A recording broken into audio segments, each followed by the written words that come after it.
6 o'clock, and it looks like we have. Good evening, everyone. It looks like 6 o'clock, and I'm going to go ahead and get the meeting started. Welcome, everyone, and welcome to the City of Milpitas Planning Commission special meeting on November 29th, 2021 at 6 p.m. And as a public service announcement, any members of the public who may wish to speak under the public forum or for tonight's agenda item, you may do so by going to the link that is posted on the at the top of this evening's agenda, and to follow the link to join the meeting this evening. And calling the meeting to order. And the next agenda item here is Pledge of Allegiance. Vice Chair Chuan, would you lead us in the pledge? Please rise for the Pledge of Allegiance. I pledge allegiance to the flag of the United States of America, and to the republic for which it stands, one nation, under God, indivisible, with liberty and justice for all. Thank you. Please be seated. Thank you, Vice Chair. And the next agenda item is a roll call. Will the Commission Secretary please conduct the roll call? Good evening, Chair, Planning Commissioners and staff. I'll now take attendance. Commissioner Albana. Present. Thank you. Commissioner Alcorn. He's not present. Vice Chair Chuan. Present. Commissioner Sierradella. Present. Commissioner Galong. Present. And Chair Tao. Here, and also I just got a text from Commissioner Alcorn. He had a little internet difficulty, so he should be coming on in that short order. So. Oh, nice. Excellent. Thank you. Pleasure. And anything I can do to boost up attendance. And the next agenda item is a conflict of interest declaration. Would the City Attorney poll the commissioners, please? Thanks, Chair. I ask whether any of the commissioners have a financial or personal conflict of interest on any of the items before you tonight. I'll start with Commissioner Galong. No. Commissioner Sardella. No. Commissioner Albana. No. Commissioner Alcorn is not present at the moment. Vice Chair Chuan. No. And Chair Tao. None. Let the record reflect none to that question. And City Attorney, when Commissioner Alcorn is present, shall we circle back for the declaration? Yeah, just as a formality, we can circle back. Yeah. Okay, great. Thank you very much. And the next agenda item here is approval of the agenda. Commissioners, any changes to this evening's agenda? Seeing none. And staff, any changes to this evening's agenda? No changes to the agenda tonight. Thank you, Chair. Thank you, Director Thomas. And so may I have a motion? I'll make a motion to approve the meeting agenda for November 29th, 2021. Thank you, Vice Chair. May I have a second, please? Second. Okay, we have a motion by Vice Chair Chuan and a second by Commissioner Albana, and I'll go down for the roll call, please. On the vote, Commissioner Albana? Aye. Commissioner Gallant? Aye. Commissioner Sardella? Commissioner Sardella, please to unmute.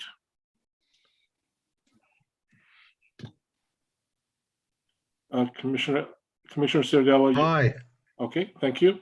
And I do see Commissioner Alcorn just joined on here. Commissioner Alcorn, this is the vote on the approval of the agenda this evening. What may be your vote? Hi, and just FYI,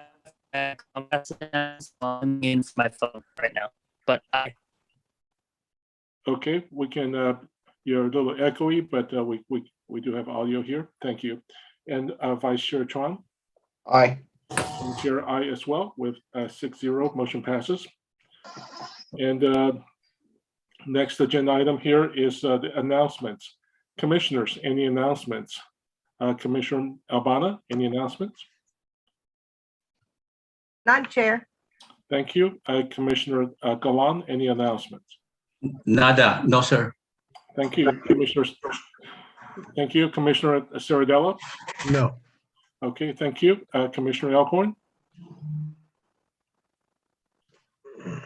No. Thank you. Vice Chair Chuan? None.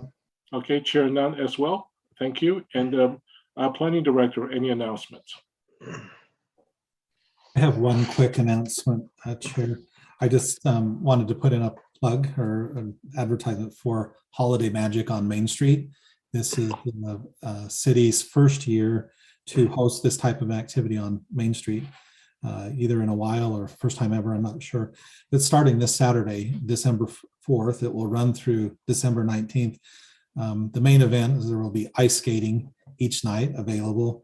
I do know that our Recreation Services Department has put a great deal, and many others, the City Manager's Office and others have put a great deal of time into planning events. There will be various themed nights. So for further details, please see the city's website, but it should be a really great community event. And we encourage everyone listening tonight and all the commissioners to choose a night and go down and enjoy the festivities. Thank you, Director. We appreciate the announcement. And as an aside, I think we're still continuing for the Zoom meetings for the month of December as well. Is that correct? That's correct. We will have one regular meeting in December, which I believe is on December 8th. And we have a couple of items for you on that night. And it will be a virtual meeting. Thank you, Director Thomas. And circling back to a prior agenda item, the conflict of interest declaration. Will City Attorney please poll Commissioner Alcorn, please? Yes, Chair. Commissioner Alcorn, just wanted to ask if you could confirm for the record whether you have any financial or personal conflict of interest on any of the items before you tonight. None. Thank you. Let the record reflect none to that question. Thank you very much. And we're moving on to the regularly scheduled agenda now. And the next agenda item here is a public forum. Those interested are invited to address Planning Commission on any subject not on tonight's agenda, orally via Zoom webinar, instructions above. Speakers may provide their name and city of residence for the recording secretary's record. And comments may be limited to 3 minutes or less. As an item not listed on the agenda, no response is required from city staff or Planning Commission, and no action can be taken. Planning Commission may instruct the staff to place the item on a future meeting agenda. Ms. Medina, do we have any members of the public for the public forum?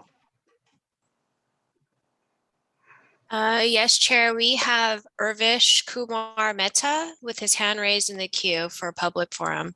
Okay, Chair will recognize Mr. Mehta for the public forum for a duration of 3 minutes.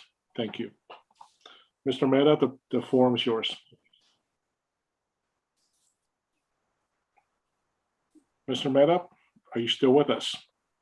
Yes, sir. Thank you very much. I wanted to thank you, I wanted to thank you, the Planning Commissioner, respective chair, vice chair, and all the commissioner with regards to today's special meeting. I wanted to emphasize on the applicability of the chapter 1 to 10, as well as the Planning Commission's influence, and as well as the respective administration in terms of implementation of an ordinance with regards to the application of a land acquisition, as well as a single unit or any dwelling unit to be split into multiple units, or any amendments that's Mr. Mehta, yes, allow Chair to stop you right there. This is on any items that's not on tonight's meeting agenda. So that item that which you're speaking to is a public hearing item that will be addressed, within the public hearing process. Sure, So, sir. Sure.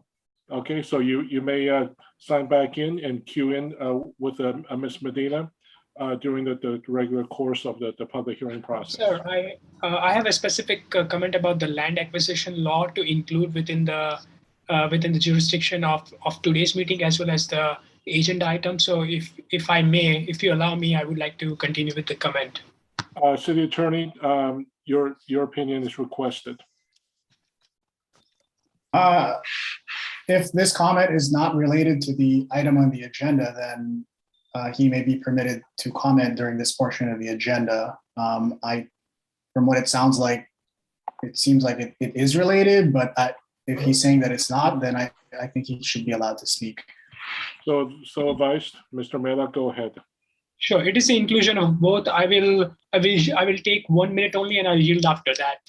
Thank you very much. So I wanted to emphasize on 2007 California Government Code, Part 11 of a property acquisition law, and I'm certain that with the applicability of a planning commission's attorney, with being there, the jurisdiction of a public works board all has a duties, power, purpose, and the responsibility and the jurisdiction of the property to acquire the board. However, it is important that as a part of a communication and agent to be established for any property acquisition to be established or any amendments to be made, it is important that the section 15.850 and 15.866 to be implemented within the property acquisition law, while any amendments to be made within the ordinances that is to be acquired for any planning commission design criteria or any meetings, that is to be made in conjunction with the ordinances that is established for the city of Milpitas. I yield my comment, and I will further include the comment while the conversation for the property.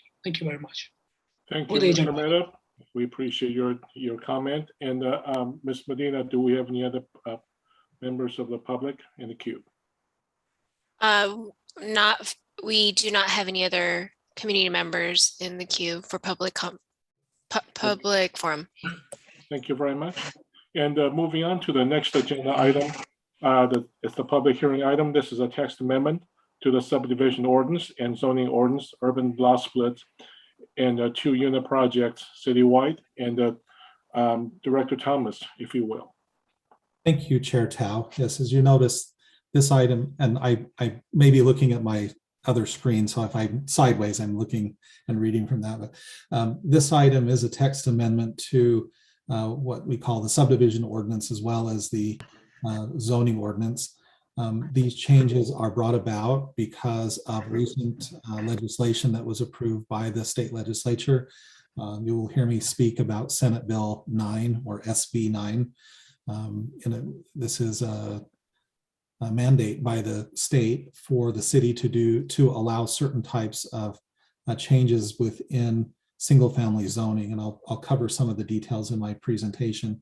Let's just get started. And next slide, please. So just for a little bit of background, as I mentioned, the legislature approved what is known as Senate Bill 9, and Governor Newsom has signed it into law back in September of this year. This, we refer to it as Senate Bill 9, but just to be clear, that Senate bill added new sections to California Government Code. So this isn't something that's under consideration by the legislature, but it is actually something that is approved and is state law and is set to go into effect on January 1st, 2022. As you all know, normally changes to the zoning ordinance go through a rather lengthy process, but because there is a time limit on this, on January 1st, 2022, we must get the zoning ordinance amendments to the council before the end of the year, and their last meeting will be December the 14th. And so looking at the calendar, that left us today, which is why we're having a special meeting, in order for the Planning Commission to receive the amendments and then to make a recommendation to the council. And in a nutshell, SB9 and the sections that have been added to California Government Code create the potential. Nobody is forcing anyone to do anything, but it creates the potential for increased density in single-family residential zoning districts. And if you've been following this in the news, and it has been widely reported, this is, I think this can be described as the legislature's attempt to address the house. One of many ways that the legislature has chosen to address the housing crisis across the state. And one of those ways is to look at single-family residential zoning, which has been in place for decades across most of the state, and how do we find ways to create potential for increasing density in areas that are less dense.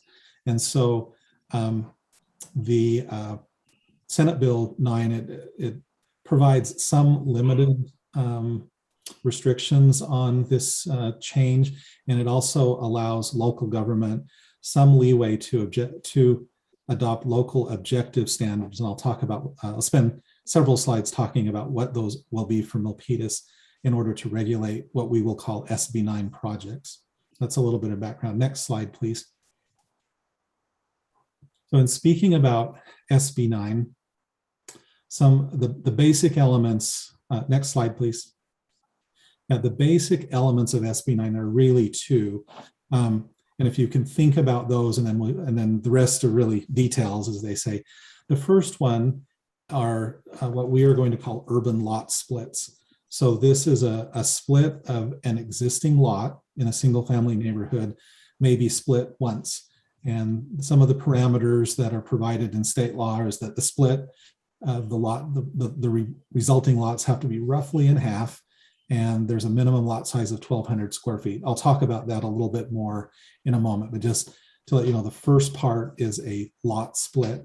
And the second part is that up to 2 units can be allowed on one residential lot. So typically, as you all know, within a single family residential zone, 1 unit on 1 lot has always been the standard.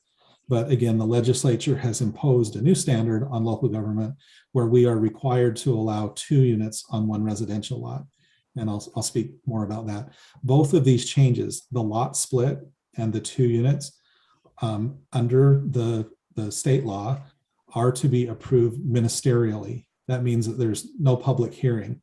And that is a significant change for local government. It's something that the city of Milpitas and other cities across the state voiced opposition to when this was being considered by the legislature, but nevertheless, they approved it. And it was, as I mentioned, it was signed into law by Governor Newsom. So we are under this mandate, if you will, to allow lot splits and 2 units on 1 lot through a ministerial approval process. So some of the amendments that that we're proposing tonight provide a process for doing that. As I mentioned, up until now, these are things, lot splits and 2 units, things that were not contemplated or provided for in our zoning ordinance. So we have been advised and have been working very closely with our city attorney's office, as are all cities and counties across the state are doing the same thing, rushing to get local regulations approved before the deadline of January 1st, 2022, in order to regulate these new creations of state legislation. So again, these changes create potential. Again, no one is forcing anyone to do anything, but they create a potential to build up to 4 units on what was originally 1 single family lot. So again, that doesn't mean that you're going to get 4 units on every lot, but the potential is there. I think it's something that we need to be cognizant of. And the other element of SB9 that I think is important for tonight's discussion is that local governments, although much of our discretionary review, all of our discretionary review has been taken away, we are able to implement local objective standards, but even those standards are limited in that we cannot preclude the construction of 2 units of at least 800 square feet in area. And I'll discuss some of the parameters around that and why that's important. So those are the basic elements of SB9. Next slide, please. So the next 2 slides, we have chosen to approach these amendments to our local ordinance. The changes with regard to related to the urban lot split, the idea of taking a lot, an existing lot in a single family neighborhood and splitting it once. We have chosen to put those amendments in the subdivision ordinance, which as you see here is Title 11 of the Municipal Code and Chapter 1. And there are 2 basic changes. The first one is, because this is something entirely new, we're adding a definition for what is an urban lot, to define what is an urban lot split. And that goes under Section 3 definitions of that chapter. And it's very short. It's a very minor change, if you will. So I've included the language here. Again, we're talking about, this is that first part of SB9 I was talking about. An urban lot split is the subdivision of an existing legally subdivide an existing legal lot into 2 lots in accordance with the requirements of this section. Now, the requirements of the section are the next part. We're adding a new subsection XI-1-31, and that is to provide some regulations related to this new creation, this urban lot split. What does that mean? And putting some regulations around that. And I have a couple of upcoming slides to give you the details of what those regulations look like. So those are the 2 changes to the subdivision ordinance to address urban lot splits. Next slide, please. The other amendments, again, there are 2. These are to the zoning ordinance. This is the same Title 11 of the municipal code, but it's the first subdivision ordinance is Chapter 1. This is Chapter 10. This is our zoning ordinance. So most of the conversations we have in Planning Commission meeting revolve around, or even at the front counter, anytime we talk about zoning, we're talking about Chapter 10 of Title 11 of the municipal code. And again, here we're adding new definitions. It's a little bit redundant because we, as I just described, we're adding a definition for urban lot split to the subdivision ordinance. We're also adding it here to the zoning ordinance. And in addition, we're adding a new definition for what we're calling a 2-unit project. So that, again, is a new creation under SB9. And these, under the zoning ordinance, these 2 new definitions go under section 2.03, which contains all the definitions that we use in the zoning ordinance. And I'll just add, you would be surprised how often we use this definition section of the zoning ordinance. It often governs, particularly when we're looking at new uses, we're always diving into that definition section. And so it's very important that we have this language in there. And again, I've included the language that we're adding. A 2-unit project is the development of 2 primary dwelling units, or if there's already 1 unit on the lot, then it's a development of a 2nd unit on a legally subdivided lot.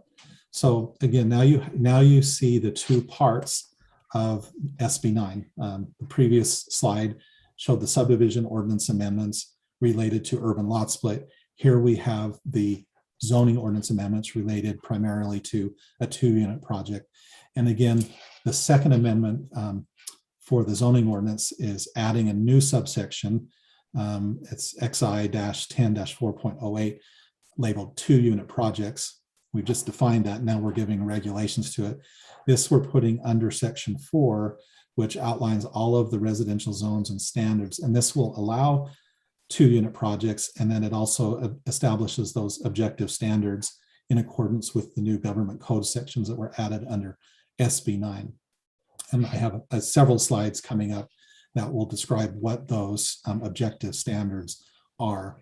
So again, just to summarize the last 2 slides, you have 2 text amendments under the subdivision ordinance related to urban lot split. And then you have shown here 2 amendments under Chapter 10, which is the zoning ordinance related primarily to 2-unit projects.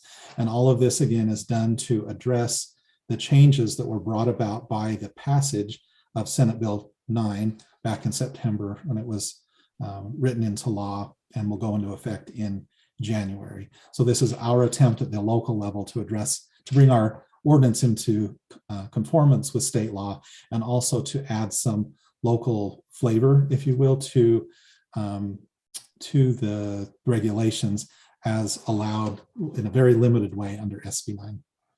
So the next slide, please. The next couple of slides are, jumping around here a little bit, but we're going to go back to urban lot splits for a minute. So again, think subdivision ordinance. And I mentioned to you, we add a definition. We're also adding standards, objective standards. And I've got 2 slides here. This first one are some of the general standards. And many of these standards reflect almost verbatim some of the provisions in state law. The next slide will give you some more specific standards. But just to give you an idea, for urban lot splits, it limits them to individual property owners. It's my understanding that there was a lot of concern, both at the local level and in the legislature, that there must be a way to prevent land speculation. So corporations or investors coming in and buying up land and then splitting that. So the law is very explicit on this is limited to individual property owners, and there's some additional details around that we can share if needed.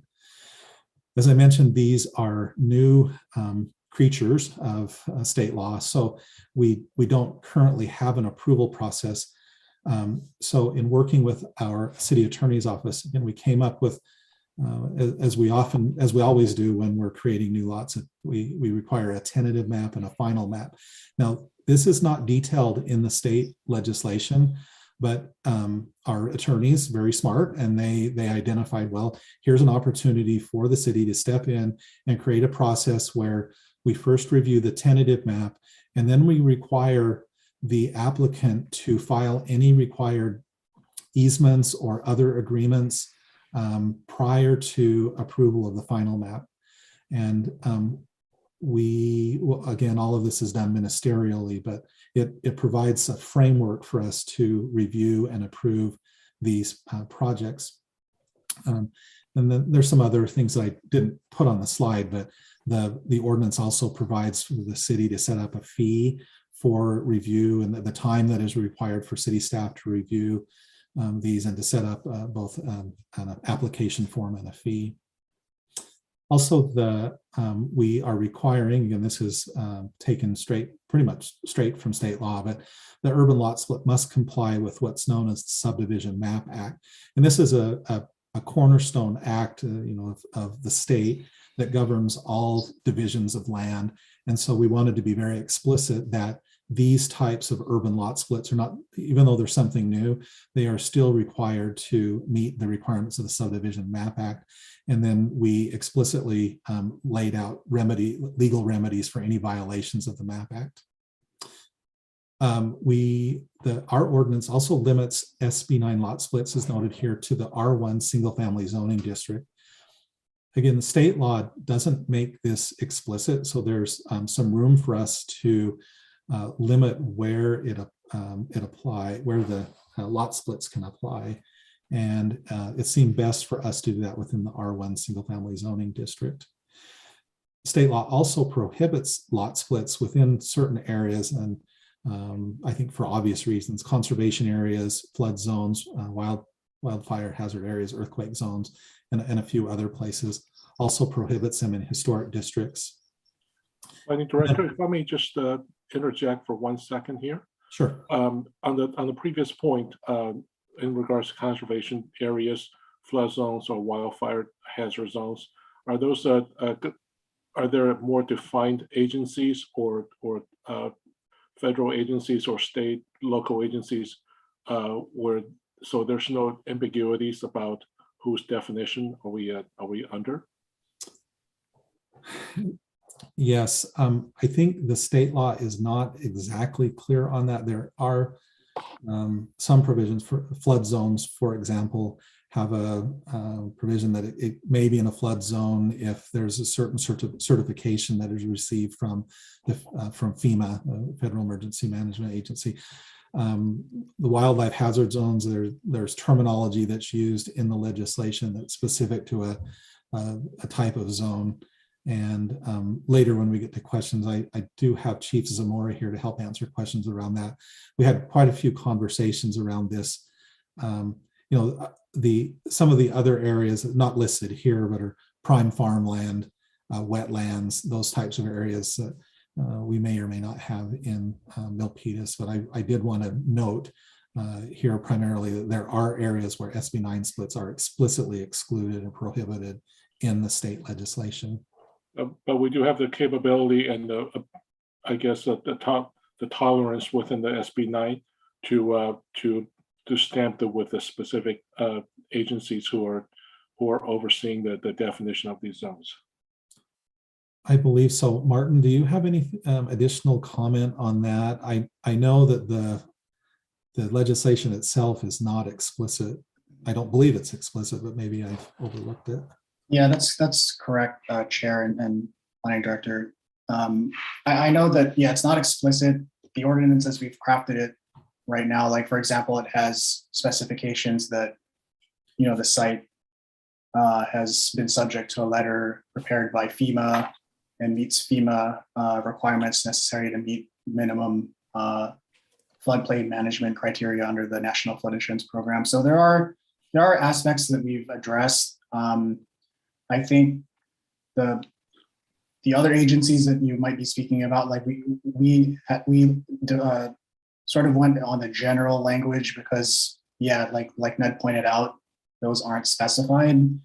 I think it's important that we just get the current language in place, and then once that's further defined, we could make changes as needed.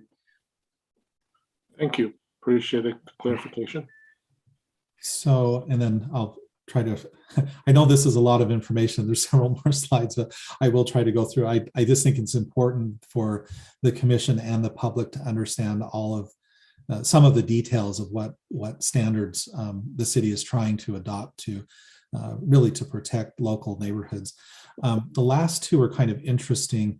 I think the last one, speaks for itself. The last bullet point here, the state law says that any of the lot splits cannot have an impact on existing affordable housing or rental housing.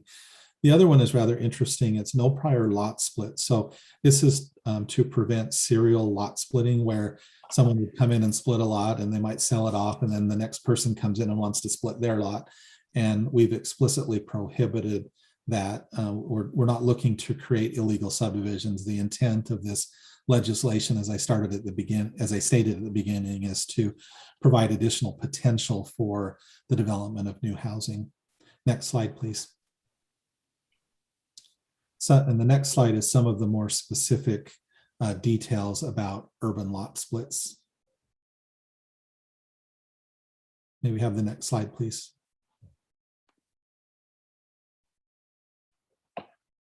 Thank you. Oh, I think we skipped over. Did we skip over one? I need to go back one. Sorry. There we go. Thank you. So these are the more detailed standards for urban lot splits. For a lot to be split, it has to contain a minimum of 2,400 square feet. This number is imposed by state law, and we're sticking with it. So interestingly, the resulting lots must each contain a minimum of 1,200 square feet, but the lots, depending on how large your lot is and how much space you have available to work with, each lot has to be between 40 and 60% of the lot. So it can be a 50-50 split or a 40 or up to a 40-60 split, but you can't make a really teeny lot like a 30-70 split. So again, just trying to provide some parameters for the lots that are created. And then if there are any easements, whether those are easements for access or for utilities, all of those must be, the property owner has to establish those for each lot. And that's part of the reason, as I mentioned, that we would have a tentative map and then a final map, and we've created a process. As we review the tentative map, and not just the planning department, but the engineering department, the building department, others will review that lot split, and we will ask for various types of information, existing easements on the lot, and there may be easements that are needed for utilities and or access, and all of that will be worked out, and those easements are required for adequate public services and access. And then it was left open by the state legislation, and so where we had the opportunity, we decided that we would like each lot to adjoin a public right-of-way. This is a requirement that we currently have for lots, and we thought it should apply to these new lots as well.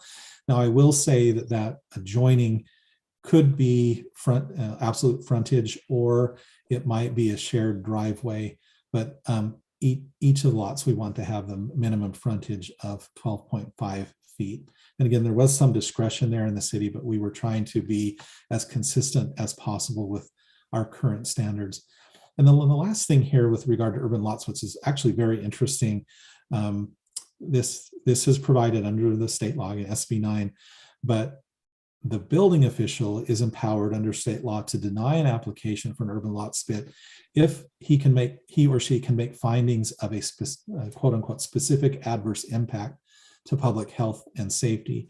And some of that is spelled out in state law. And this is a new role for the building official. It's something that we'll need to work closely with them on it. But Again, state law does provide that an urban lot split can be denied by the city, but it has to be done for a very explicit purpose and in writing. So, next slide, please. And I keep forgetting to ask our principal planner, Jay Lee, who helped immensely with the ordinance amendments, is here tonight. Jay, did I miss anything on the urban lot split or anything that needs to be mentioned? I believe maybe Martin could confirm, but adjoin refers to actually having frontage onto the right of way, not necessarily through an easement. That's right, because we then went on to say 12.5 feet of. I think we had the option of allowing it through an easement, but consistent with what we do. And yeah, so we thought it would be better to have to actually have direct access through a flag lot.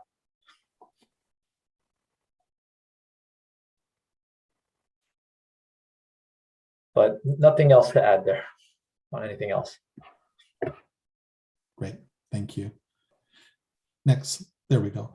So now I'm going to switch gears. So that covers all of the standards of the previous slides. 2 slides covered all of the objective standards that we're applying to an urban lot split.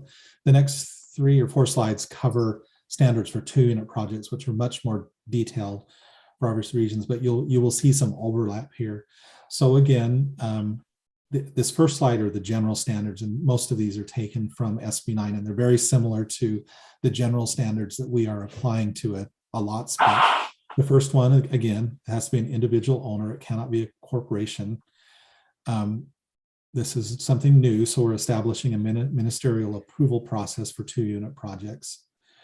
We're establishing that the lot must have been legally subdivided. And then we're again limiting these 2-unit projects to the R1 single family zone. And again, those same prohibitions for conservation areas, flood zones, also historic districts apply here. Same with no prior lot splits or adjacent to a lot owned by the same person. And then no impacts to affordable housing and rental housing. So all of these are almost identical to the general restrictions that were applied to the urban lot splits. And again, these most of the verbiage here is taken from state or is consistent with SB9. Next slide, please. And again, we'll get into some of the details. And this is where we had a little bit of wiggle room at the local level. So our standards for Milpitas will provide that there will be no more than 2 dwellings of any kind built on a lot that results from an urban lot split. And Jay, you may have to help me with this because I know there's some questions and disagreement among different local jurisdictions. And then I read something different in the memo from our city attorney's office, but if I understand is correct, and this has to do with ADU. So this is SB9 is bumping up against state ADU law, and state ADU law does allow certain types of ADUs with a primary dwelling unit. So there, again, a lot of this goes to the terminology and the definitions of a primary dwelling unit versus an accessory dwelling unit.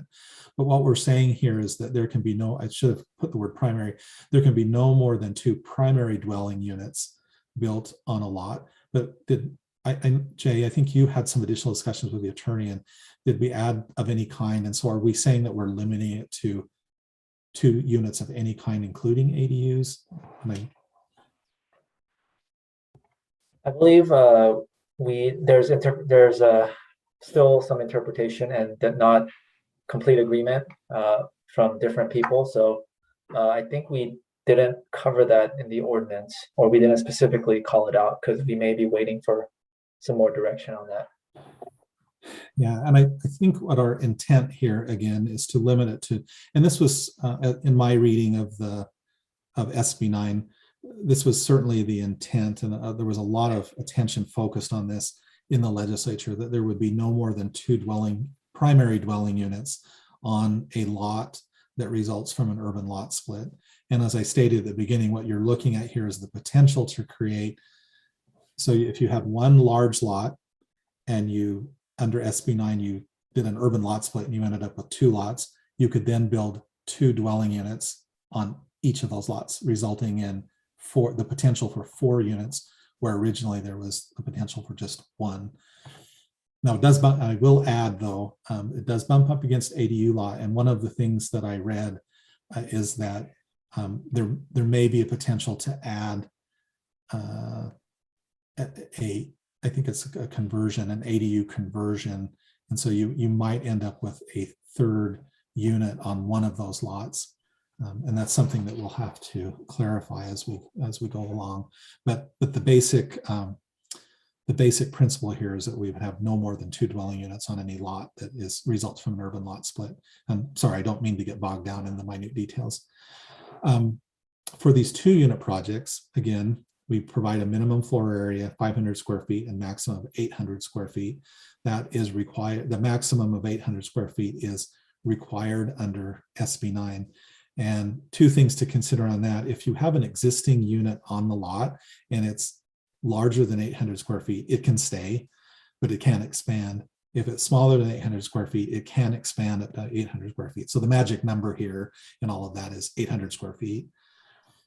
If you have an existing building, we also added a demolition cap. This is very common in zoning ordinances where you can't remove more than 25% of the existing exterior walls. Otherwise, it's a complete tear down. I don't know if there's anything you'd want to add to that, Jay. I'm not as familiar with the demolition cap. Nothing to add to the demolition cap.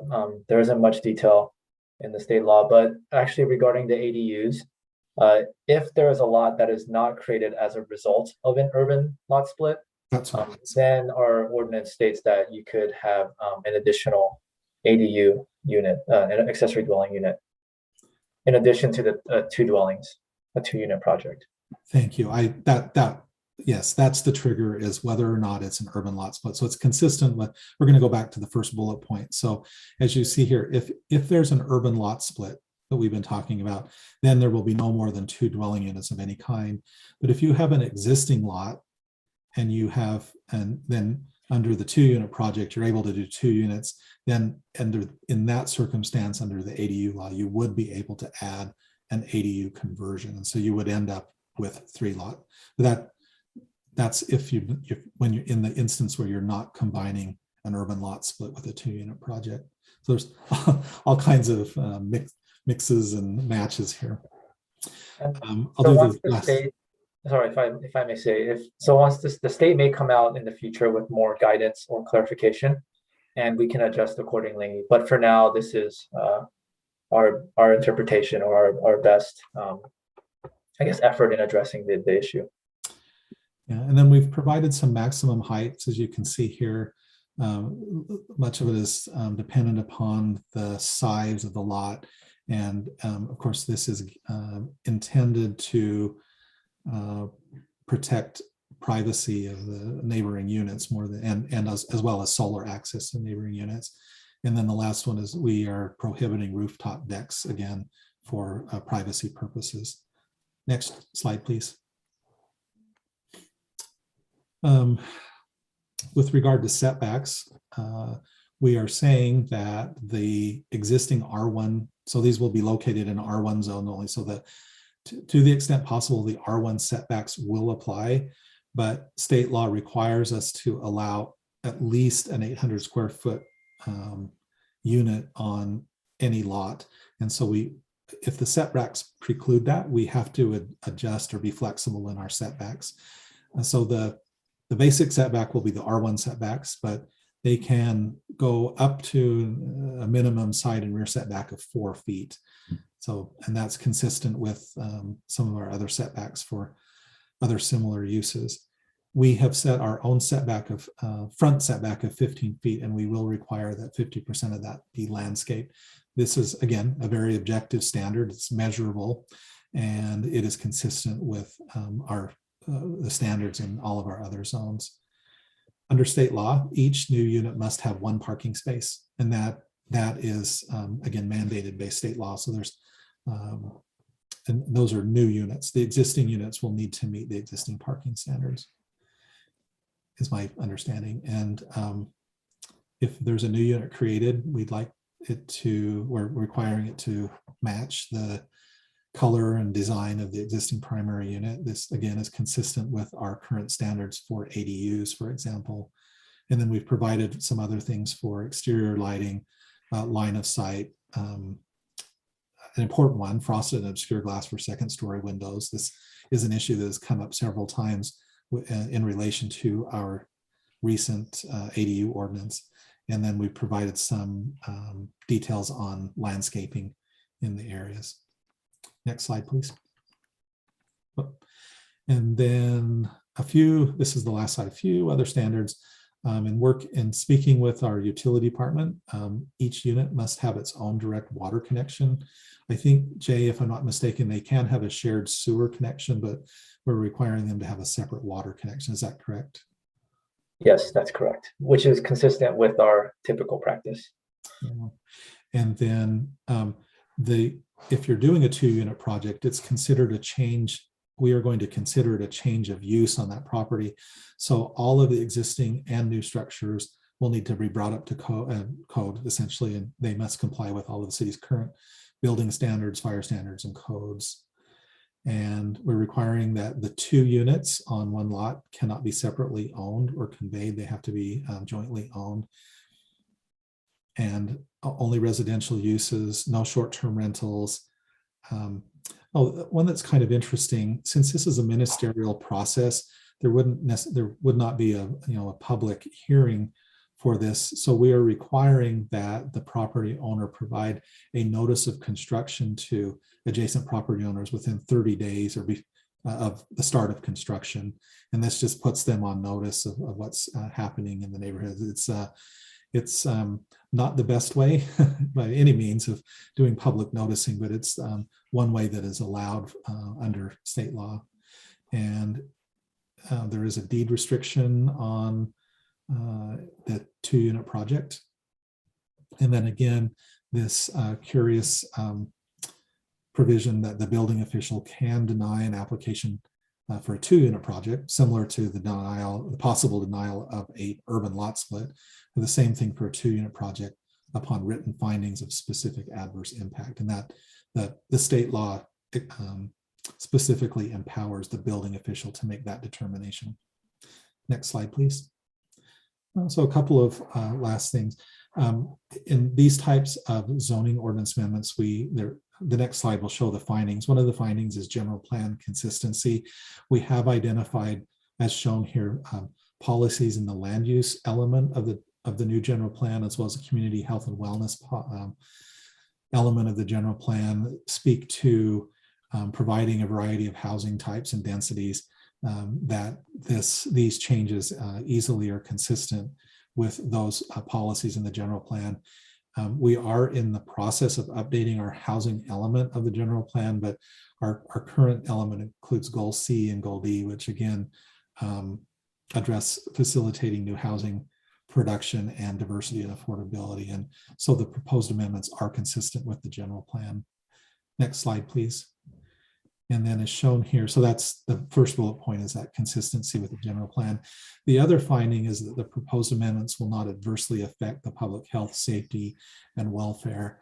And obviously this is a little bit more general and open to interpretation, but what we are suggesting is that the new amendments are needed to add local regulations that are specific to urban lot splits and 2-unit projects. Again, something that's new under state law. And we're adding these new objective regulations so that the future units are compatible with the single-family residential uses and mitigate any potential impacts.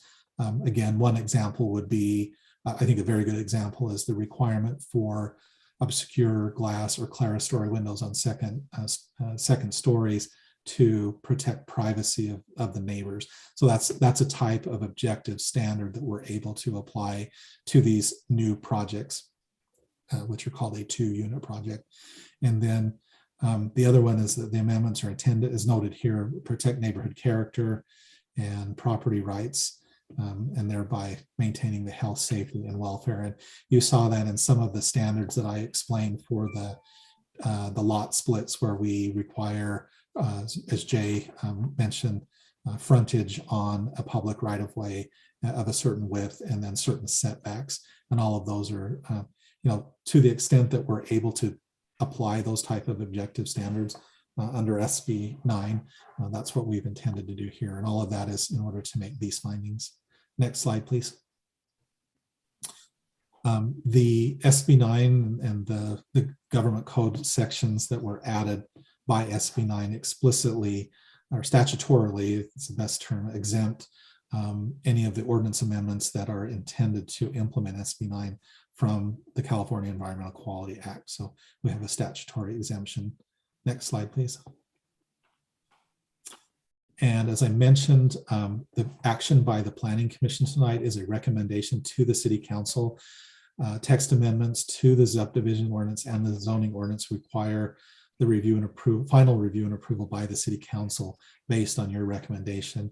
And at present, this item is scheduled as an urgency ordinance on the council agenda for December 14th, 2021. That will be their last, it's actually a special meeting, but it will be their last meeting of 2021. And that will get us the ordinance amendments prior to the effective date of SB9 on January 1st, 2022. Next slide, please. So finally, our recommendation to you is to open and close the public hearing and then adopt the resolution that's before you, recommending that the City Council adopt the text amendments as I've described to you, first amending sections of Chapter 1 pertaining to subdivisions and the others in pertaining to Chapter 10 zoning of Title 11 of the Milpitas Municipal Code. And this again is to provide both definitions and local regulations for urban lot splits and 2-unit projects. And I will note that it was brought to my attention that there was a minor typo in the resolution. One section, it refers to Table 1. This was copied over from the staff report. There is a Table 1 in the staff report that outlines the consistency with the general plan. It's not included in the resolution, so we will strike that in the final resolution. It doesn't make a change to the substance of the section of the resolution. And with that, it's the end of my presentation, and I appreciate your patience as we went through all of those details. Well, thank you, Director Thomas, and please do take a sip of water. I think it's been a long presentation. We really appreciate it.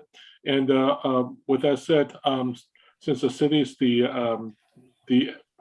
I guess initiating agency for this particular ordinance, urgency ordinance, we think any questions from the commission for city staff this evening. We have with us this evening Assistant Fire Marshal Albert Zamora and Assistant Chief Jaime Garcia, as well as the Principal Planner, Mr. Jay Lee, and along with Director Thomas this evening. So I think, given that there's items that are sort of crossing both, if I can make available, both the gentleman from Fire Department as well as the two senior planner, as Principal Planner, as well as the Director Thomas for questions. So I'll go ahead and start with Commissioner Albana. Do you have any questions for the staff at large? Thank you, Chair. I wanted to just ask, it said there that, what page was that, number 1, where they won't allow corporations? Yes. I was wondering if, could that be expanded in the definition of, like, I understand that commercial developers, when they buy lands and then they subdivide it or something, can we kind of have, or what is the real definition of, what if a property owner is a corporation, or if it's a trust, is that considered a corporation if it's a living trust? Yeah, thank you. It's a very good question. The way that this is written, I can read it directly from. So only individual property owners may apply for an urban lot split. And then we go on to define what an individual property owner is. And that means a natural person holding fee title individually or jointly in the person's own name or a beneficiary of a trust that holds the fee title. So that greatly limits the type of property owner that can apply for this type of lot split. And so, and then it goes on to exclude any corporations or corporate person of any kind, which includes a partnership, a limited partnership, a limited liability corporation, a C corporation, or S corp. It has to be the individual property owner or a trust that owns that property. Oh, thank you, Director, for explaining it. Yeah, it has been answered, Chair Tao, my question. Thank you, Commissioner Albana. And Director Thomas, while we're at the subject matter, if I may just go ahead just to allow to diminish the circumvention of the issues. If this item here is passed by the council, we should probably put a limitations of time. Like within 6 months of the application, this has been owned by a natural person versus a entity. So this way we don't have the last minute changeovers from the corporations or the entities. So this way we can diminish the possibilities. Thank you. And Commissioner Galan, any questions for staff? Commissioner Galan, please unmute. Commissioner Galan, can you unmute, please?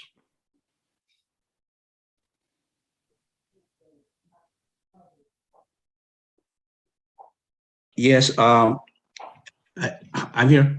Yeah, you mentioned there's no rooftop decks allowed. What is the maximum height of these 2 units? What's the maximum height? So it, let me find that. It depends on the size of the lot. Generally speaking, the height limits of the R1 zoning district will apply, but we provided here maximum height. So I've been reading directly from the ordinance amendment on a resulting, so this is if the lot is split. If it's an existing home, there isn't just the existing height is fine, but on a resulting lot that is larger than 2,000 square feet, no new primary dwelling unit may exceed a single story or 15 feet in height. That's measured from the grade to the peak of the structure. So that's, again, on a lot that's larger than 2,000 square feet, we're limited to a single story or 16 feet in height. And then on a lot that is smaller than 2,000 square feet, no new primary dwelling may exceed 2 stories or 22 feet in height.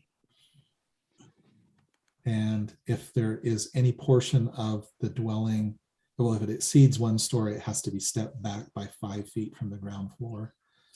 So it's either 16 feet in height or 22 feet in height. And the city does have some discretion there. Jay, I know that, I don't know if you have anything to add to those height limits or from your discussion with the city attorney last week. I believe because the state does not have their own maximum height requirements, unlike, in contrast to setbacks, which they do provide. Since they don't provide any, maximum requirements for us, we do have some discretion, I believe. So, we put in these maximum height requirements, which I think are appropriate, depending on the size of the lot, because, these will be a bit denser than a regular single family home, and these homes will be quite closer together because of the smaller setbacks. So the stepping back and the lower maximum heights, I think will help with making sure that there's access, solar access for each unit. And again, those are applicable only to any new units that are built. Existing units on the site are essentially grandfathered, and so the existing setbacks and the existing height, there's no need to change an existing building. I just want to make that clear. Okay. Thank you, Chair. Thank you.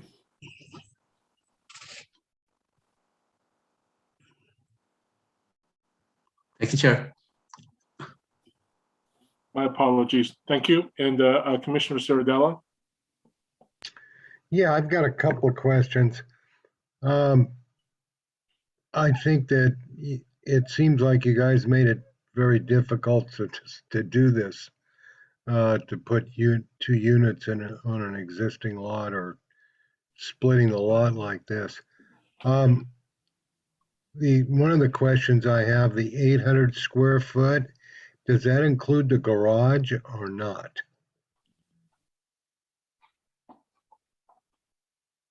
Typically that we would not include the garage on that.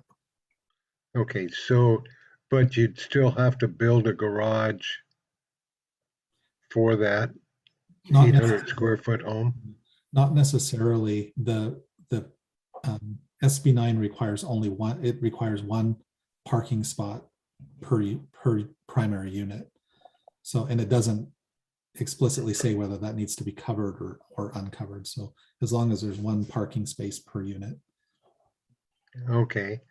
Then the other question I've got, I've got a fairly large backyard and I could sell that. I'm just hypothetically talking here. I could sell that lot, correct? And expand my driveway so you could put 3 cars in the driveway. Would that, and put an 800 square foot unit on that by subdividing the lot? Is that correct? So I think generally speaking, that's correct, that if your lot was large enough, you would be able to do an urban lot split. But again, remember that the requirement is that you have at least 2,400 square feet, which if you have a large lot, you likely do. But the split must result in a approximately proportional 60 to 40. So you could end up with 2 1,200 square foot lots, or, if you have a 3,000 square foot lot, you could end up with 2 1,500 square foot lots, for example, but you would not be able to create, like an 800 square foot lot and then reserve the other, what's left for the other lot. So those are some of the parameters that you would have to meet, but it's hard to respond to a hypothetical without looking at the specifics for that particular site. Okay. For an example, my lot's about 50 feet wide and it's about 150 foot deep from the back door. Is that big enough to sell that to, my mother, God rest her soul? I could sell that lot to my mom and build her an 800 square foot lot. I mean, a home. Is that correct? As long as you have a minimum square footage of the lot of 2,400 square feet or larger, yes, you can divide that any way that you want, provided that the result is a approximately 60-40 split somewhere in there. Okay. I'm just gonna mention something here. I think we'll be okay, because I was totally against this project, to tell you the truth. As I looked into it, and it looks like we've made it very difficult for somebody to be able to do this. Oh, and I'm really proud of the city that they're making it, really difficult. I thank you. You're welcome. I should clarify too that actually there are different ways of looking at the hypothetical situation that you mentioned. So let's take a look at that for just a moment. So one way that you might, so I think a good example. So if you have a large lot, a very large lot, and you have extra space, one way that this would help you, you can now build 2 primary units on that lot without even splitting it. You could build a second unit on that lot. So that's one approach. But if you wanted to split it off and sell the other lot, then you could split the lot, and then you could actually add 2 units on the new lot, but provided that they're between 500 and 800 square feet. And then you could actually add another unit to your existing lot. It can be attached or detached. So there's lots of different combinations. But again, I guess my point is that there's different approaches to this. And I think that was the intent of the state legislature. They didn't just take a one-pronged approach, but it's two-pronged. You can add a second unit to an existing lot, or you can split the lot and then add additional units, up to 2 units per lot. And if I may add, so for the example with a 50-foot wide lot, 150 feet deep, that's 7,500 square feet. So if we have the 60-40 rule, then the smaller resulting lot would have to be at least 3,000 square feet. And a lot of properties may not, have that much 3,000 square foot open area, including setbacks for the main house. So, so I would say you're right in that it isn't as easy as it may appear. I don't think we will expect every single family home in Milpitas to get a maximum of 4 units. First, because of the way that you have to split the lot, but also the access that you need to the public right of way. Most of our areas have setbacks that are less than 12.5 feet. But I think it's reasonable to ask for at least a driveway that can get back to the rear unit, which would mean that a lot of homeowners would have to demolish some of their property of the primary home, most likely if it's in the front, unless you're on a corner lot or just have an extremely wide lot. So and a lot of homeowners may not want to demolish some of their primary home, to get that access. So I would say you're correct in that, we're not going to see these everywhere. And if I may, thank you, Jay. I'd like to add just a little bit of my own commentary here, but our new Milpitas general plan is based on the premise that we are protecting our existing single-family neighborhoods and directing new growth to areas where it makes sense, and primarily in the Milpitas metro area, and then soon, we hope, areas along revitalization of Main Street and the Calaveras corridor. And that is always, from the beginning, that was based on public input many years ago as we were putting our new general plan together. So I wouldn't say that we're necessarily making things difficult, but we also don't want to make it easy. And we do want to be consistent with our general plan. So I think it's entirely appropriate that the city would set a very for these types of urban lot splits and 2-unit projects. Yes, the state is requiring us to do this, but that doesn't mean that we need to necessarily roll over and just let the state standards apply.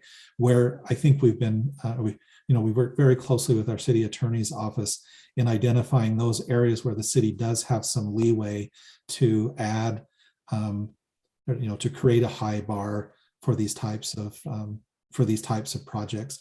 And rather than doing an overhaul or amending our zoning ordinance, we've created, I'll call it a carve out within our zoning ordinance specific to these types of projects.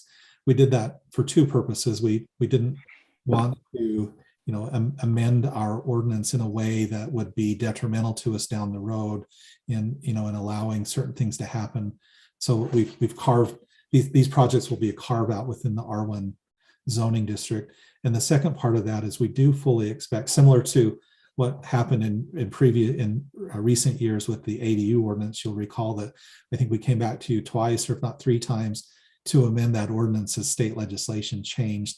We fully expect that additional changes will be made to this legislation as well. So as that occurs, we've set up a framework so that we can easily make changes to this ordinance as needed as state legislation changes. Thank you. Okay, thank you, Commissioner Sardella. Commissioner Elkhorn. No comments at this time. Thank you, Vice Chair Chuan. I don't have any questions at this time. Okay, great. So staff have a few questions here. First one here is that if currently such considered lot resides within a HOA controlled setting, will the HOA rules override the ordinance if it's more stringent or more strict than what the state is state in the municipality considers? I actually looked that up, and although the state law no longer allows the local agency to prevent lot splits and second unit projects, it doesn't yet restrict HOAs in the same way. So the use of a CC&Rs, covenants and restrictions, might be one remaining way that an HOA community could prevent those lot splits or 2-unit projects within their thing. We will be encouraging HOAs that are interested in that to seek their own legal advice, but we see that we've been advised that that is a possibility within an HOA community. For those who aren't in an HOA community, I've also been advised that they might consider reciprocal covenants with their neighbors that would similarly restrict urban lot splits and 2-unit projects. Again, they would need to get their own legal advice, but those are some of the things that we've seen within the ordinance or within the state law. It doesn't yet restrict HOAs in the same ways that it does local government. Thank you. Next question here is, think of the bigger single-family lots within the city probably exist, within the, I would call the classically defined hillside areas, Spring Valley Estates up in Calaveras, as well as what the old time called the Summit Point golf community, where we have larger lots. Are those? Are we also overlaying the hillside ordinance on top of that, beyond as a overlay on it? I might ask Martin to help me answer this question. I think it's a very good one. It's one that we've been mulling over for a while too. I think one question would be whether or not our hillside area would qualify as a conservation area under SB9, which it prohibits lot splits or 2-unit projects in a conservation area. Martin, I don't know if you have anything to add. Of course, the hillside ordinance was instituted through a public referendum. I don't know if that gives us any additional protection. I think we could also argue that it's a fire hazard, a potential fire hazard area. So does any of that apply? Again, we're looking at legal definitions here rather than. Yeah, I mean, I think Ned, I think we discussed this internally, I think last week. It's something I think we're still addressing, Chair. I think the important thing to know is that under SB9, like essentially we can only impose objective zoning standards, objective design standards, objective subdivision standards. So to the extent that, the hillside has standards that can be applied in that manner, then yes, I would say that that's possible. But I think the way that we've currently written the ordinance is that that's something that we can address moving forward. Okay. With regards to the language in the amendment here, if the staff will be providing, most of these applicants that are coming in will probably be more quote unquote mom and pop folks, and I think they're going to have a real hard time understanding the completed application means, versus in the subdivisions environment where we have the builders who swim in that arena all day long. They understand. I think these nice folks may have a real hard time with the completed application concept. So if we can provide some additional guidance to them with regards to what is needed in that arena, so that the frustration does not boil over, if they try to take on this path. The next question here is on the final map. So we require the tentative map and final map. Essentially, this is really a parcel mapping process. If I gather it correctly, will require the recordation of the final map and also the county assessor's office of assigning a new APN number with this. Yeah, I think that can become a requirement as part of our process. As applications are reviewed both by planning, land development, in this case land development, I think they would attach certain requirements to it before the ministerial approval can be granted. That's one of the reasons why we wanted to have a tentative map and a final map as part of our process, so that we have some space in between where we can make those requirements known and give the applicant some time to meet our requirements. Okay, and in one of the languages, there's a new Roman numeral 11 1-31.04-2 with regards to the ability for the city to provide some legal protections there. I would also recommend the consideration in adding the list. The city have the ability to provide a list pendants if the applicant is somehow running afoul of the city process. I think it's a legal tool that should be available to the city. And also, I really wanted to kind of drill down, in terms of defining, the very high fire hazard severity zones. We really want to be able to drill that down, and also with the flood zone, I think the FEMA map is kind of commonly accepted, but during the process of the staff sort of finalizing this process between the Planning Commission and City Council, really like to have some more definition of that, so that we don't have different folks saying, using different standards as a result. The reimbursement of costs, under that Roman numeral 11-1-31-.303-4, a reimbursement of cost. So the cost will be completely paid to the city prior to the applicant getting their final map approved, and also getting their building permits. Is that correct? Yes, that's correct. Okay. We would require payment before the building permit. On the same section there, the 0.04-2C, there's also some level. It's inconceivable to me that there's not some off-site improvements, that's in the public right-of-way areas based on the separate, water line to be constructed, that we will not, have some kind of encroachment onto the public right-of-way to do that. With that, the question of performance bond, will come up, and so Director Thomas or Mr. Lee, any comments on that point?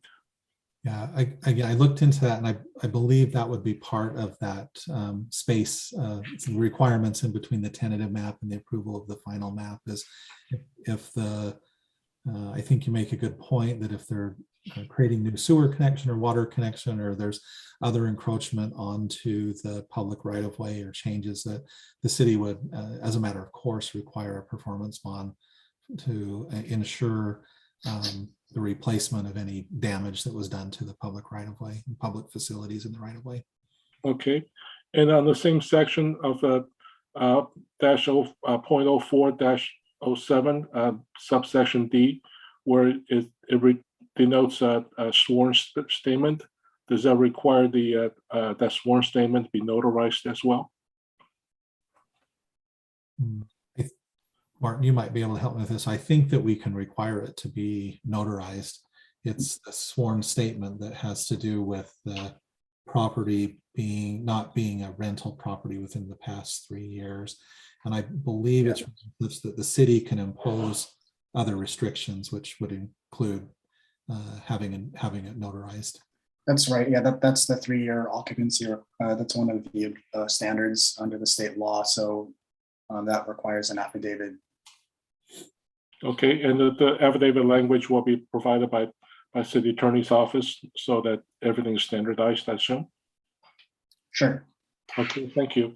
And the last point here is that on the same section there, with regards to the easements to be recorded as much, are we going to require the as-built? So because everything's tightened up, and we're going to have, utility lines running towards the back of the property or to the side of the property. I think as-built to assist our city's finest to determine the where things are on the property, maybe more important than before. Yeah, I think engineering land development would require those as-built so that they can see where new buildings would go in relation to any existing or future easements. Okay, no further questions from the chair, and a sweep back with the commissions.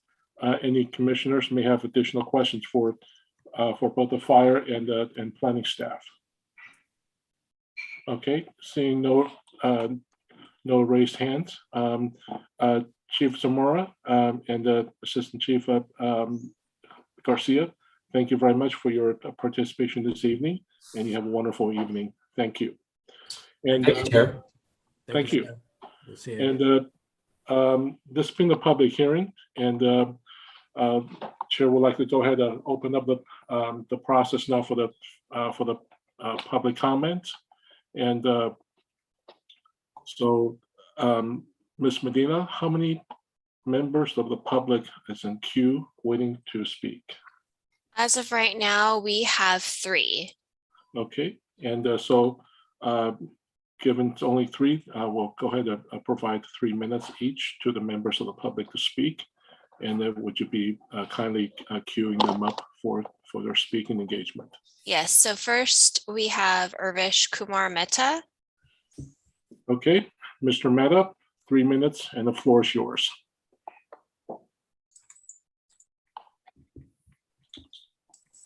Mr. Mehta, are you with us?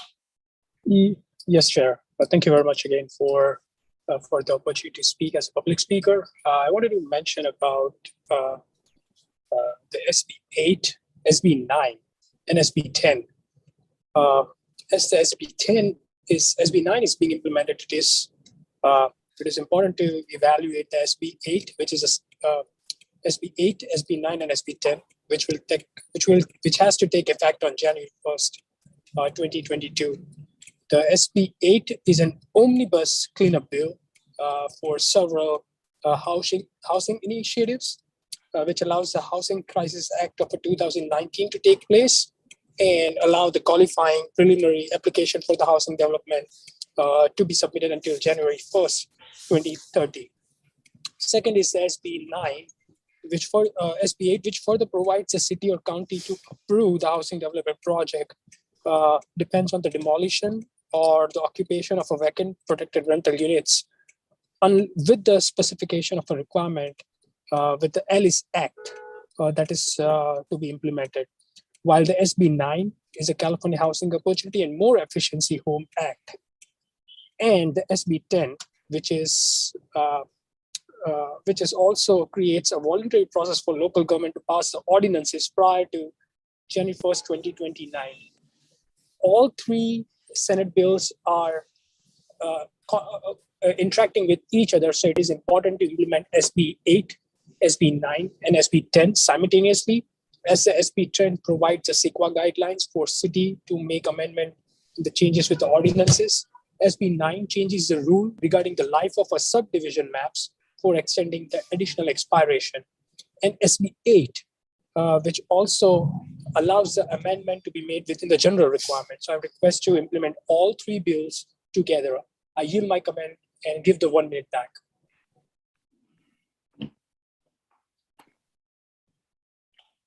Okay, Mr. Mehta, I think I want to assume that you have concluded your statement. Yes, sir. Okay, yes, thank you very much. We appreciate your time this evening. And Ms. Medina, the next speaker, please. The next speaker we have is Mr. John Dahl. Okay, Mr. Dahl, the floor is yours. You have 3 minutes. Thank you. Wait, Mr. Dahl, if you just wait a second, let me get the clock management system corrected. Okay, 3 minutes and the floor is yours.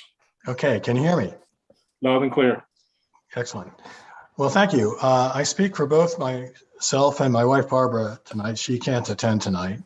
And I'm editing this on the fly based on Ned's thorough explanation and slideshow. Before SB9 takes effect, he and the city attorney have been working to try to reduce the potential harm of SB9 by proposing these municipal code updates that they believe will conform with the new law while also establishing some constraints on the resulting construction. And we just want to acknowledge their efforts and Ned's responsiveness to a bevy of emails over the course of this last week. Most of us agree that the city and its residents should control the destiny of its neighborhoods and the decisions as to what type of housing can be built where. It's important to understand that SB9 does not require that any new construction be designated for low or middle income residents, so it does not address that need. Next November, voters can repeal SB9 by using a voter initiative that's being led locally by a San Jose City Councilwoman. Recent polling shows 65% in favor of repealing SB9, 23% opposed.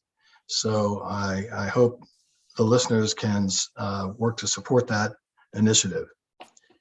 We have been concerned that if our municipal code is modified to accommodate SB9, and if SB9 later does become invalid, that we will be left with language in our code that still allows lots splitting. And Ned addressed that a few minutes ago.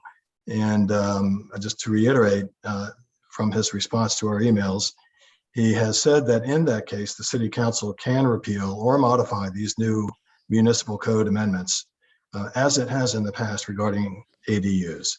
So let's hope that our city council will do that again at that time if it becomes necessary. So that's pretty much covered the points that I wanted to make. I do want to ask, has this meeting been recorded and or will the slide presentation be available? Thank you.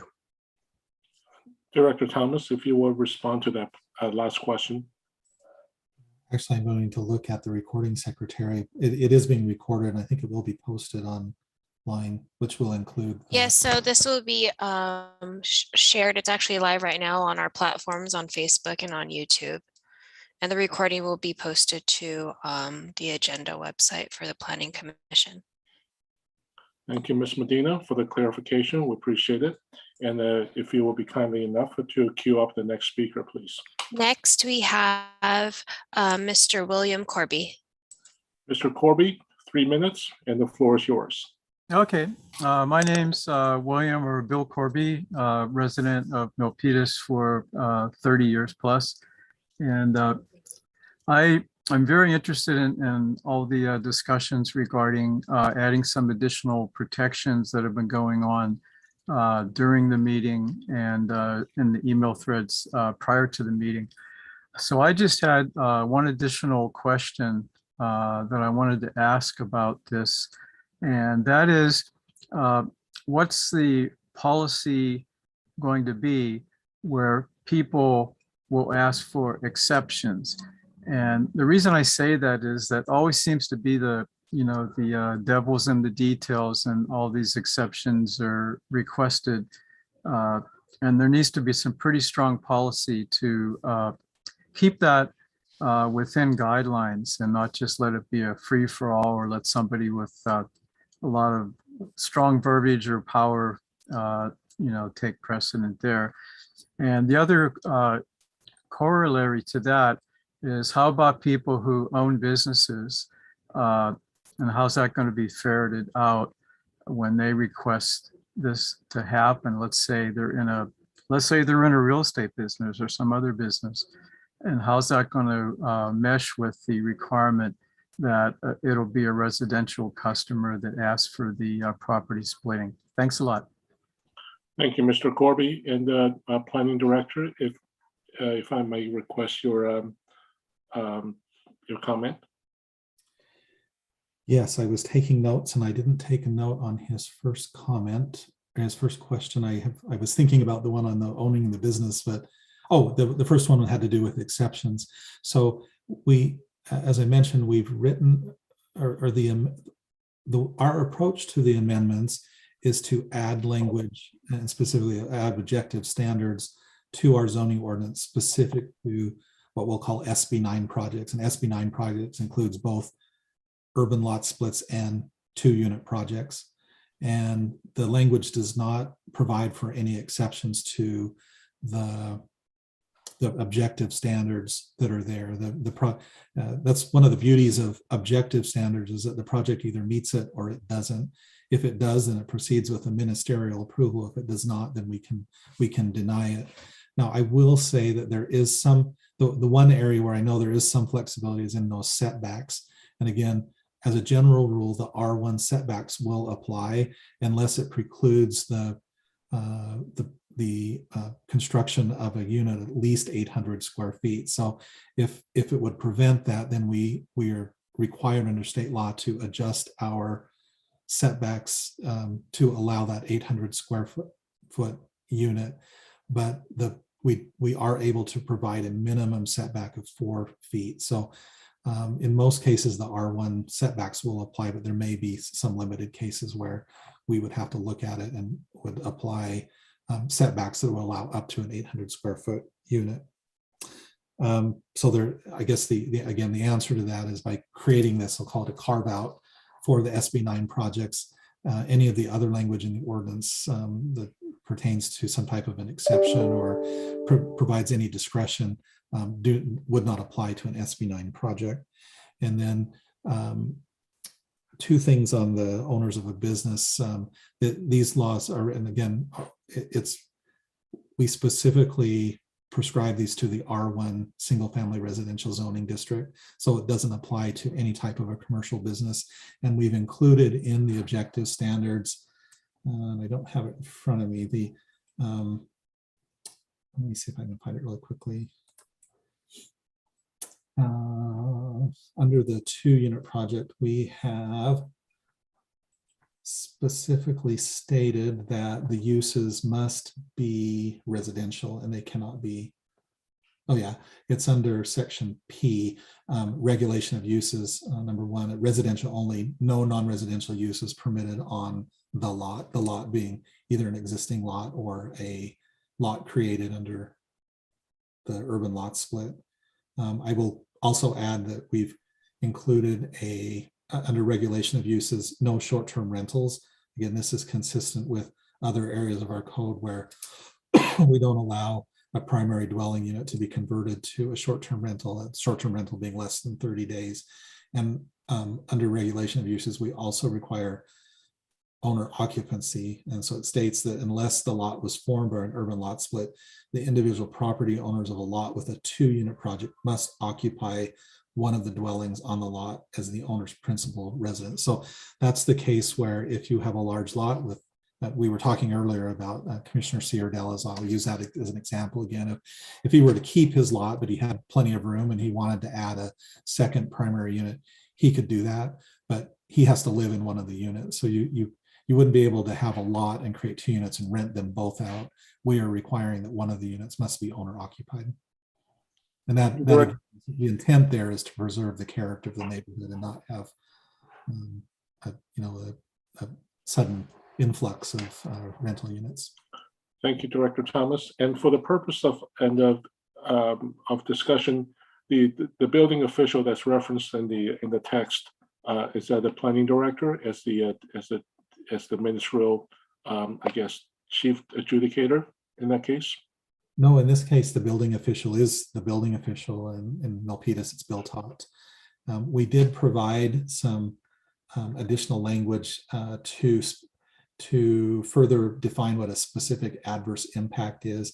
And we've added that the building official may consult with or be assisted with planning staff or others in making the finding of specific adverse impacts and denying one of the projects that we've talked about tonight.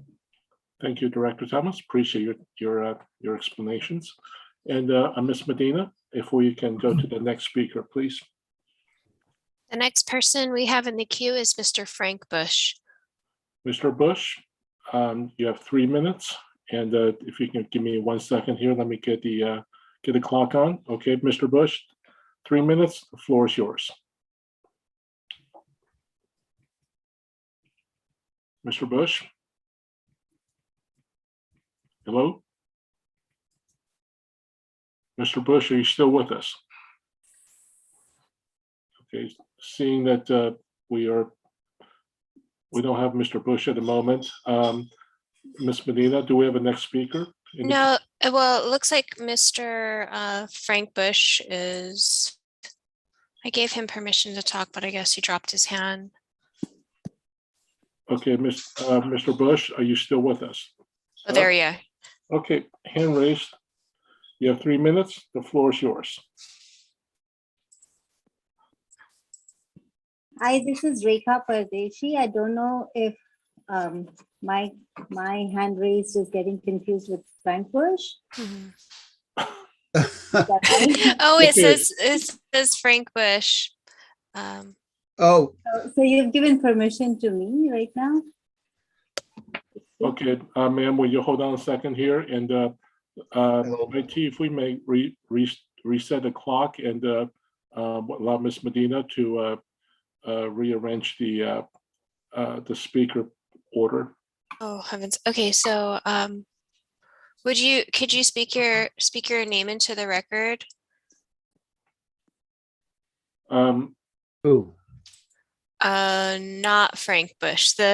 Her name is Frank Bush. It's labeled. Okay.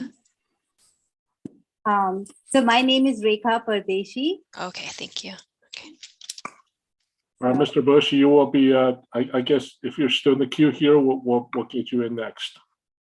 Right. So, ma'am, you have 3 minutes. Okay, thank you.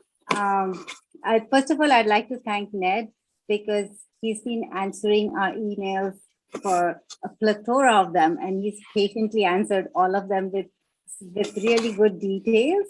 I just had one concern, and I'm just speaking so that it's on record, on file. I just feel that if the city cannot do anything and stand up against state mandates, I'm not so sure how much a small body like HOA will be in a better position. Is there something we can do to inform HOAs? Because HOAs generally just stay within their own boundaries and just take care of their own little, community. They usually are not very involved in all these city planning things. Is there a way we can inform all these HOAs about this whole new development that maybe some HOAs are not even aware of? And that was it. And primarily, thank you to the whole team over here for all your hard work. Okay, thank you, ma'am. We appreciate it. And the next speaker, Ms. Medina, are we going to be able to get the other Mr. Frank Bush on? Yes, let's see. Mr. Frank Bush, you have permission to talk now. Let's see here. There. Thank you. Sorry for the sorry for the mix-up. 3 minutes. Floor is yours. My concern was, how this could benefit, low-income housing, and I assume since the person who subdivides the lot would own both places, is there any benefit for them to prefer, low-income housing to be used, or, because we don't have enough of that in our city? And that's my only question. Okay, thank you, Mr. Bush. And Director Thomas, if you can address the speaker's question, please. Thank you. I'm looking. I read about this today.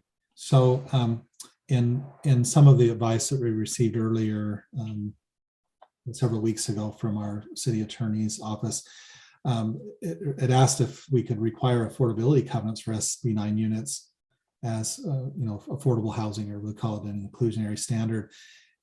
It says we could, but if it kind of opens a can of worms if the city were to add a restriction that one or more of the new units has to be an affordable unit. And without going into all of the gory details, for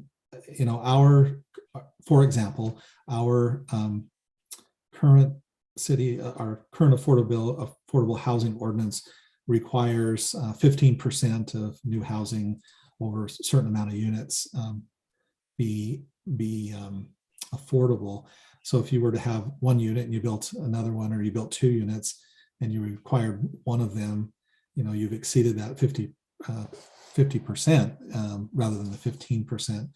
And so one of our concerns would be that, as we've seen with recent multifamily projects, that if you exceed the 15% requirement, it opens up other portions of state law under the Density Bonus Act for affordability, and it provides those types of projects with the ability to get waivers and concessions. So, we were advised that it's easier to avoid that scenario altogether.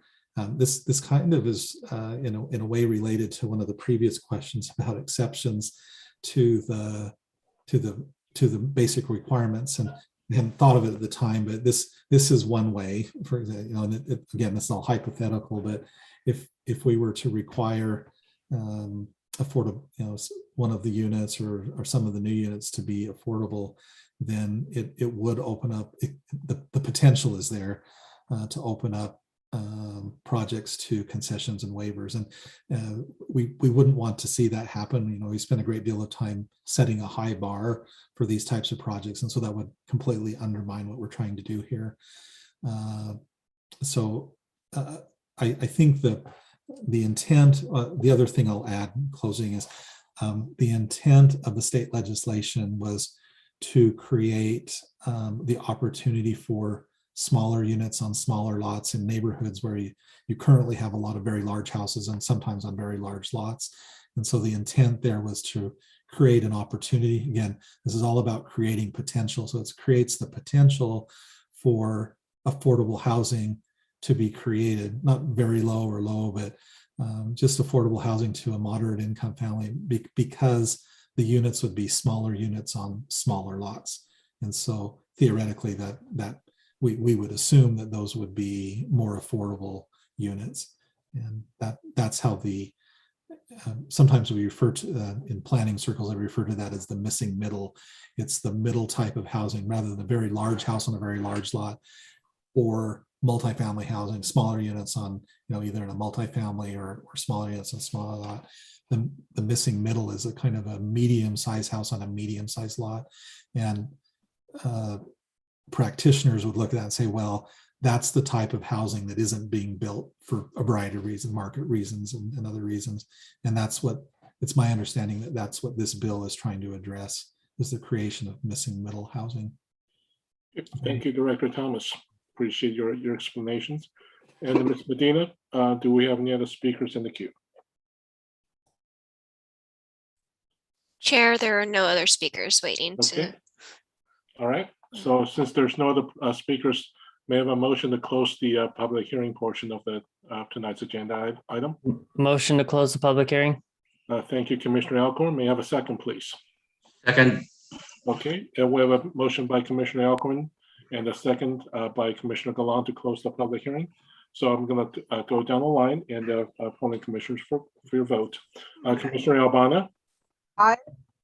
Thank you. Commissioner Gallant? Aye. Commissioner Ciradella? Aye. Commissioner Alcorn? Aye. Vice Chair Chuan? Aye. Chair, aye as well. Motion to close is passed 6-0. Circling back to the commissioners for your comments, discussions, and thoughts. I'll start that with Vice Chair Chuan. Just overall, the questions that came up are all been really, those are a lot of the questions I had in mind as well too. So I appreciate those. And Director Thomas, I appreciate you, talking to all the residents and getting all the emails and responding to those questions there. So I felt, you responded to them in a very good manner. And actually, in regard to this, it helps me, formulate, after reading all the text, zoning text amendment, it answered a lot of questions I had as well too. So appreciate that. Thank you, Vice Chair. And Commissioner Alcorn? Nope, I have no comments. Everyone's extremely long-winded answers. Were very descriptive. Thank you. We appreciate your kind thoughts. Commissioner Ciradella? Yes, I'm a little happier now. Thank you. Good. It's the proverbial holiday season. I'm glad to see a happy Commissioner Ciardella, and Commissioner Galan. Yes, I'm comfortable and happy as well. Okay, all right, good. Your furry slippers on. That's good. And Commissioner Albana. Yes, I'm very happy with the staff and planning director's presentation. Well, we're having a happy commission. Yes. Thank you. But something. Wait, hold on. Can I add something? Something came to mind just now. Since you're happy, you might as well add on to it. When Chair Tao talks, I get so many ideas now. Oh, please. Okay. Yeah.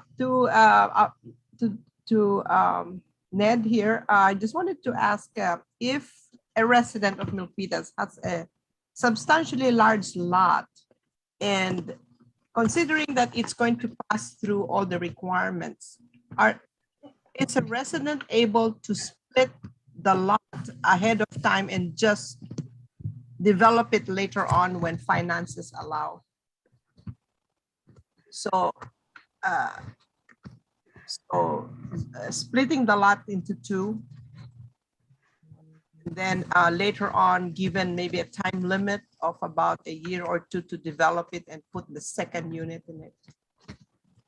I was just wondering the timing. Yeah, I think that's allowable. Martin, is there any limitation? I'm not aware of any limitations or requirement that the lot has to be developed.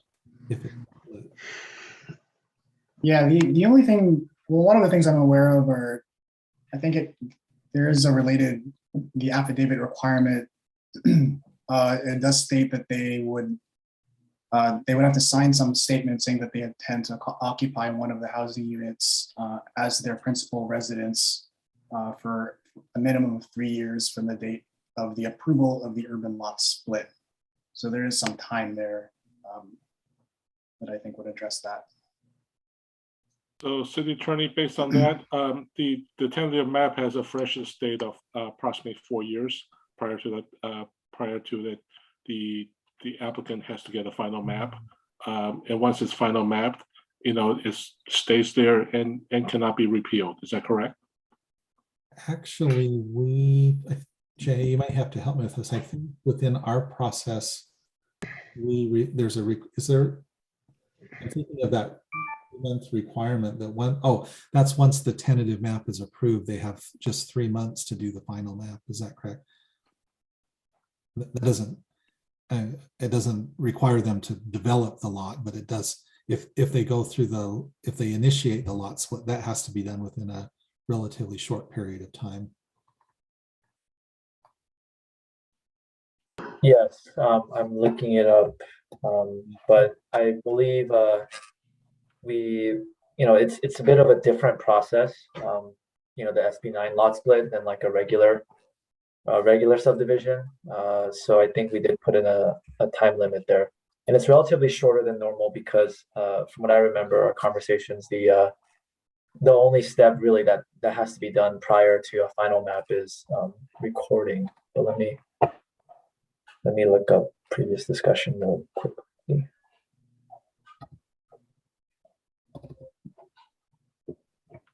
And Director Thomas, on that point there, I think it takes our land development group probably somewhere around 6 to 8 months to go from a minor subdivision map, to go from a tentative map to a final map with an outside peer review and process.